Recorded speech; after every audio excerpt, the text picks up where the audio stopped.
Welcome back to the channel, guys. Today we'll learn about how to create ATS friendly resume so that you reach out to the right recruiter as possible.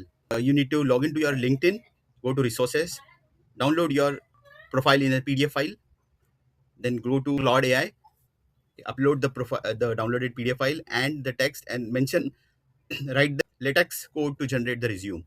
Okay, it will give you a code. Just simply copy this code, then go to Overleaf, click on New Project, a blank project, and open a blank canvas. Simply paste your code from Claude AI and click on compile. It will immediately, within fraction of seconds, give you a PDF file.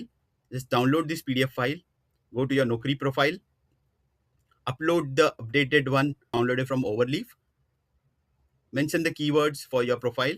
In my case, I've mentioned advanced Excel, Google Sheet, Power BI, data analysis. Okay, and when you update all these details and go to your job recommendation, all the jobs related to your profile only. Okay, so in my case, Power BI, data analysis, data science, okay, team lead. So whatever keyword I mentioned, jobs for that particular profile would be visible in your recommendation. Thank you, guys. Please follow my channel for more such videos, and please share with your friends who are in need or searching for a job.